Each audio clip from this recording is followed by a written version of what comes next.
দারিদ্রতার কাছে কি হার মানতে হবে শুভজিৎকে? ছেলের স্বপ্নকে পূরণ করতে পারবেন কি দরিদ্র পিতা? তবে কি ছেলের মেধা লুপ্তই থেকে যাবে? একাধিক প্রশ্নে জর্জরিত নিরুপায় পিতা বাবলু রায়। গত কয়েকদিন আগে মাধ্যমিকের ফলাফল ঘোষণা হয়েছে। সেই ফলাফল ঘোষণার পরেই মাধ্যমিকের 636 নম্বর পেয়ে উত্তীর্ণ হয়েছে বিদ্যাশ্রম দিব্যজ্যোতি বিদ্যানিকেতন উচ্চ বিদ্যালয়ের ছাত্র শুভজিৎ রায়। অভাব অনটনের মধ্যে থেকেও ছোটবেলা থেকেই মেধাবী ছিল শুভজিৎ, এমনটাই দাবি পরিবারের। একদিকে ধূপগুড়ি মহকুমার মাগুরমারি 2 নম্বর গ্রাম পঞ্চায়েতের দক্ষিণ আলতা গ্রামের মতো প্রত্যন্ত এলাকা থেকে এত ভালো ফলাফল হওয়ায় খুশি পরিবার পরিজন, আত্মীয় স্বজন, পাড়া প্রতিবেশী সকলেই। অন্যদিকে 2 ছেলে ও স্ত্রীকে নিয়ে অনেক কষ্ট করে সংসার চালাতে হয় বাবলু রায়কে। কখনো ধূপগুড়ি সুপার মার্কেটে, আবার কখনো অন্যের বাড়িতে শ্রমিকের কাজ করে কোনো রকমে 2 ছেলের পড়াশোনার খরচ সহ সংসার চালাতে হয় হতদরিদ্র বাবলু রায়কে। একদিকে নিজের দারিদ্রতা, অন্যদিকে ছেলের মেধা ও ফলাফলে খুশি পিতা মাতা উভয়। এদিকে ফলাফল ঘোষণার পরে ছেলের ইচ্ছে বিজ্ঞান বিভাগ নিয়ে পড়াশোনা করবে।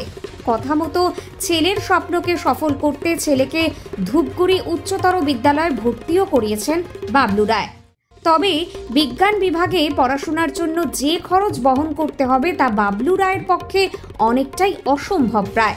তাই তিনি সরকারি হোক কিংবা কোনো সংস্থা থেকে যদি তার ছেলের পড়াশোনার খরচের ক্ষেত্রে সাহায্য করতে এগিয়ে আসেন তবে তিনি উপকৃত হবেন, এমনটাই আবেদন করেছেন সকলের কাছে। মা অঞ্জনা রায়ের দাবি, ওই এলাকায় এবার খুব ভালো ফলাফল করেছে তার ছেলে। অন্যদিকে ভোটের সময় এলাকার প্রধান পঞ্চায়েত সহ অন্যান্যরা খোঁজ নিলেও এখনো পর্যন্ত কেউ এসে খোঁজ নেয়নি কিংবা সাহায্যের জন্য এগিয়ে আসেনি কেউই। এমনকি খোঁজ নেয়নি স্কুলের শিক্ষকরাও, এমনই দাবি। তবে এখন প্রশ্ন, সরকারি সাহায্য কি গ্রামের ছাত্রের জন্য বরাদ্দ হতে পারে? এলাকার প্রশাসনীয় কর্মীরা কি এগিয়ে আসবেন? এগিয়ে আসবেন কি সহযোগিতায় ব্যক্তিরা? এগিয়ে আসবে কি স্বেচ্ছাসেবীরা? সেই আশায় বুক বেঁধে ছেলের জীবন সংগ্রামে নেমে পড়ছে পিতা Bablu Roy. Bureau report, news UNI. আপনার ছেলে মাধ্যমিকে কত নম্বর পেয়েছে? 636। এখন ছেলে কি বিভাগ নিয়ে পড়তে চায়? ও তো এখন বিজ্ঞান নিয়ে পড়তে চায়। না, আমার পক্ষে তো একার সম্ভব না। এখন সবাই কিভাবে যোগাবেন সেই টাকা?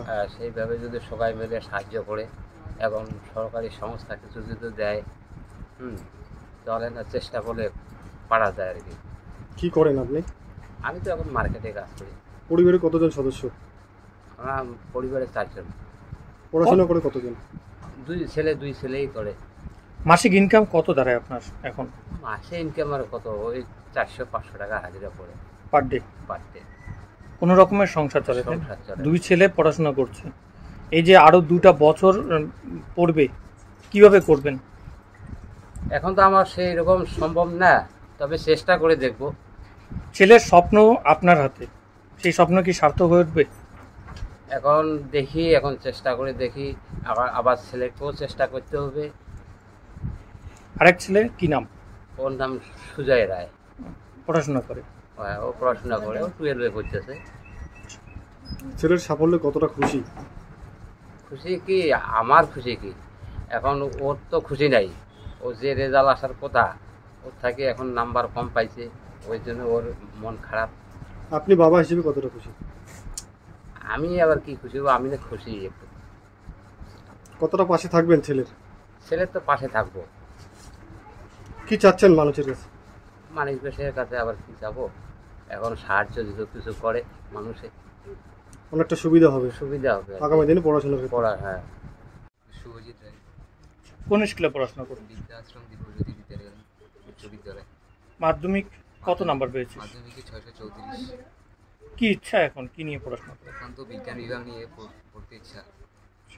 কি কি সাবজেক্ট পড়তে ভালো লাগে? সাবজেক্ট আমার অঙ্ক, ভৌত বিজ্ঞান, ইংলিশ। এই পড়াশোনার ব্যাপারে বাড়িতে কে সব থেকে বেশি সাহায্য করে? বাড়িতে তো মা বাবা অবশ্যই আছে, আত্মীয় স্বজন আছে, পিসি, কাকা, কাকি, সবাই সাহায্য করে। বিজ্ঞান বিভাগে পড়তে যাও, সেখানে একটা আর্থিক ব্যাপার দাঁড়ায়, সেটা কতটা তোমার সম্ভব?